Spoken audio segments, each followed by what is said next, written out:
Hello and welcome to my Let's Play of Crusader Kings 2. As always, this is Dencius, so we're going to continue with this Let's Play for more. Oh god.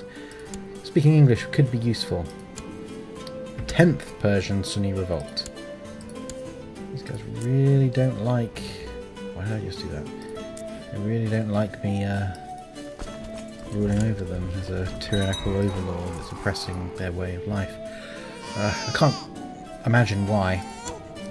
So I was just looking at my this pairing here, and how her mother was the one, basically this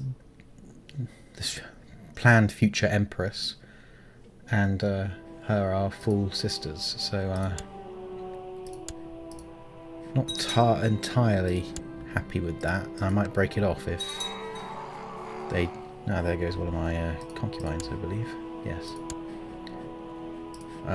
I might end up breaking it off if she ends up looking like her. Because I don't want to introduce... I mean, yes, I'm inbreeding my royal line so thoroughly. I'm lucky that they're able to... I'm lucky I haven't had a lunatic turn up yet, basically. Well, rather, I probably have had a lunatic. I'm lucky I haven't had a lunatic that I've noticed turn up yet. Culture, my religion, age, there we go. So it's only a matter of time before extensive numbers of lunatics do start turning up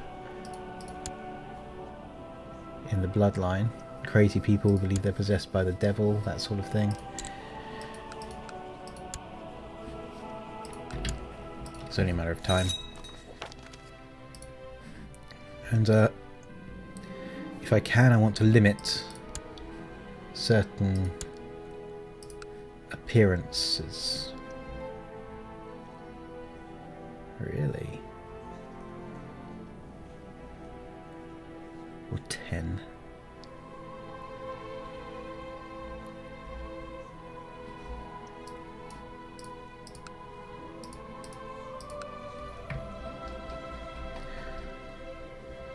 Here we go. Right. 7208 17, heir to the Duchy of Tripolitania. There you go.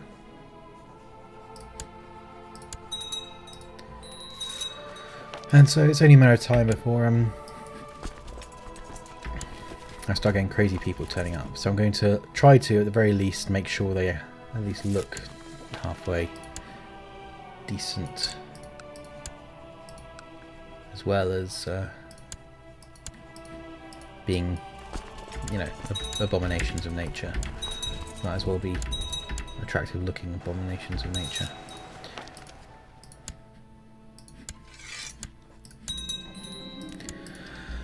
Right, oh.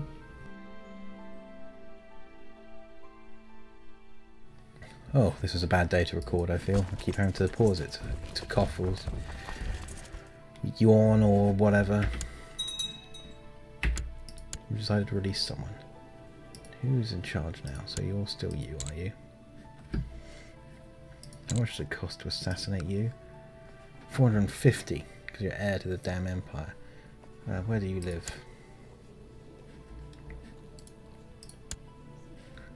Bukhara. Interesting. Let's have a look. General investigation. +9. Well, that was easy. Oh sure, you get an inbred one. Oh, there we go. That was easy. No one need ever know that I did it.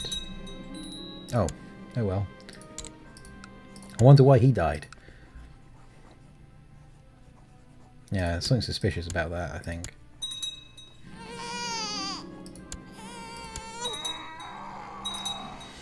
Great.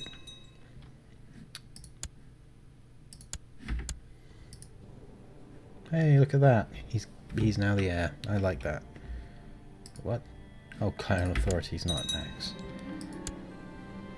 Oh, okay.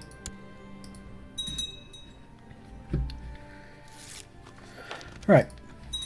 So, Only a matter of time, decade or two, until the Seljuks decide to turn up and make everyone's day uncomfortable, especially mine. But after that, that's the question. Because I'm at the point where I'm holding myself back, basically. I have the money to assassinate, and in Holy War, assassinate, Holy War, assassinate, Holy War. I could take over this area, destroy the Byzantine Empire, spread this way, all the way down to Mali, and take over. Basically, I'm in the position where I can blob out, and I'm holding my empire back because that wouldn't make a very interesting EU4 at all if I ruled the whole of Europe. So, after the Seljuks, and depending on how easy it takes for me to hold them off, I'm considering, because it's a long time after that until the hordes turn up, and just sitting here for decade after decade after decade isn't that interesting to me. This is actually a good little adventure train I like. I will rule. In your quest to build a flying machine, you spend countless hours with dusty old tomes and parchments in an effort to learn about all the failed attempts to fly, lest you repeat their mistakes. You are finally at a point where you feel you have learned enough to begin construction of a prototype. I will rule the skies! I like this one. I like whenever Meldrick turns up, because he's totally baldrick.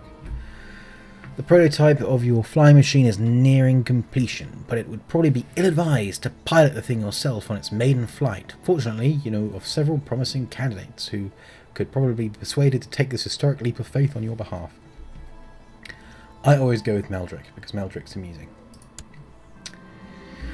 You find a suitably steep cliff from which to launch the maiden flight of your flying machine. Meldrick hesitates, but after a combination of threats and cajoling, he agrees to be strapped into the contraption. You push him over the cliff and hope for the best. He plummets down like a sack of stones, trailing debris. Yes. You can imagine Blackadder doing that to Baldric. Except Blackadder's unlikely to come up with the idea of flying a machine unless it's to impress the Queen or something. Meldrick? Meldrick is bruised and battered, but alive. Your flying machine was a big failure. Well, just a failure, but I go with big. And to make matters worse, another scholar in Baghdad has allegedly made his own functioning prototype. Just as you're about to surrender to despair, Meldrick gives you a toothless smile and says, I have a cunning plan.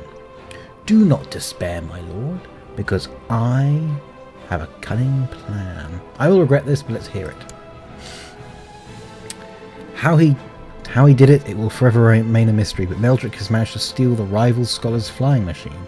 He gleefully brings it to the cliff, but his grin vanishes when you inform him he will be flying again. You send him over the cliff and Meldrick enters a brief spiraling dive before slamming into the ground. So it wasn't just my machine. I feel better now. I head home. I don't check on Meldrick. I just go home. Despite your efforts, it seems the secrets of flight will have to be uncovered by future generations. Your attempts may have been unsuccessful, but you have learned much about the value of science and scholarly research. Your learning has improved. Now I'm going to attempt the Latin. Okay, I'm not going to attempt it because I don't actually know how to pronounce it. Per ardua ada astra. There we go. I probably totally wrecked that. My learning has improved. I got 100 prestige because I really needed it. Right. Continuing. Did I take the timer? I did.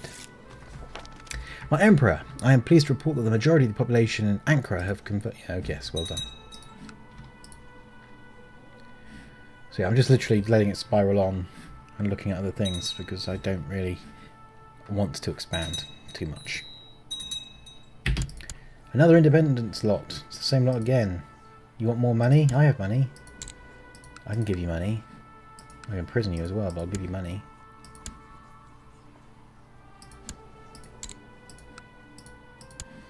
Probably why they keep joining the faction. They're like, I'm out of cash. I want some more. Let's join this independence faction because the Emperor is a fool and he'll come along and give us a load of cash to leave it.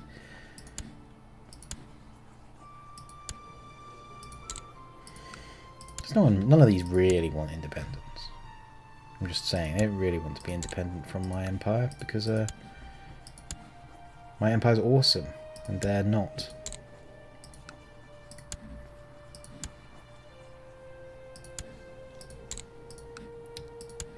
There we go. One of my other games that I played recently, I was playing as House of Wessex, and I took over the whole of England and drove out all the pagans. And I created all the noble houses, like the Duchy of Lancaster was owned by the House of Lancaster, and the Duchy of East Anglia was the House of East Anglia. And I just had those noble houses in my land, and whenever I acquired a duchy, I created the duchy and gave it to the noble house, and changed the name of the noble house to of wherever it came from. And the reason I did that, you are heading over Africa, aren't you? The reason I did that was because I wanted to almost to see how the houses would expand, and it's like House of Lancaster ended up losing the Duchy of Lancaster, but they ended up ruling in the House of York through marriage. And the House of York, I think, ended up in Cornwall, and some just went extinct. So it was kind of interesting in that respect. I can find someone better with whom to improve relations. You're at 95 with me, really? Oh, defending versus foreigners. I'll go with ability then. Yeah, give you diplomacy, why not? Ooh, who died? Oh, you died.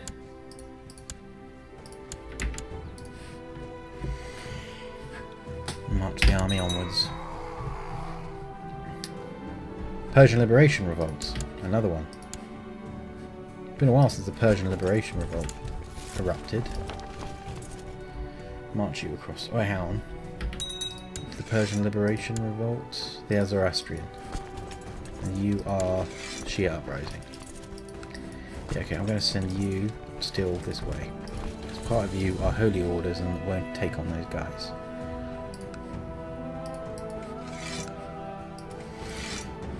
What am I doing that way for? 5,000 men, I'll supplement by levies from nearby territories. 13,000, that should be more than sufficient. And I might pick up some extras along the way as well.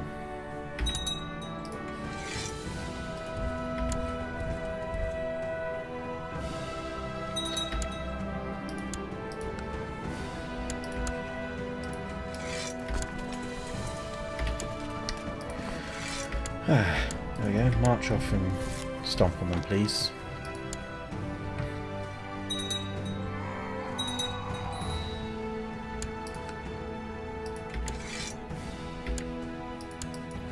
Little ambush trap there.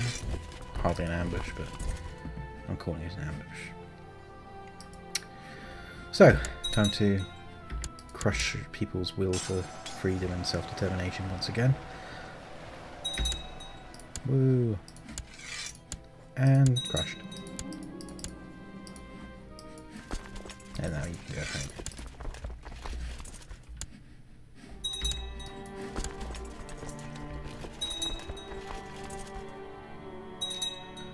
Marching over. Liberty and justice for none. Right. I've been watching West Wing recently, hence the reference just then. Because I mentioned it in an earlier episode, I think. So look at you. Founded the lower faction, because you're down to -0 now. Why don't you like me? Well, you're my aunt.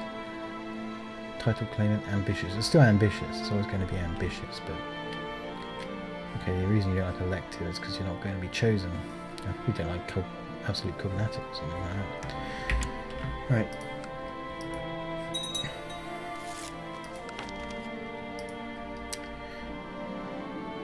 Adopt his ideas. So yes, I'm just killing time. It will not suit your position. You're going to be emperor.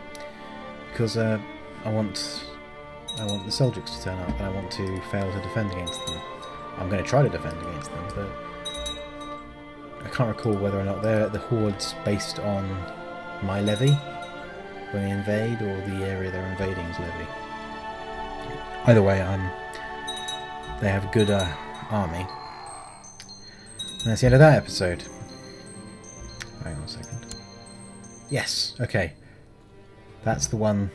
Yes, okay, that's good. Doesn't look like a sister. Okay,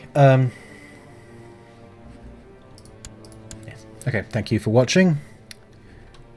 My name has been Densius. Ciao for now.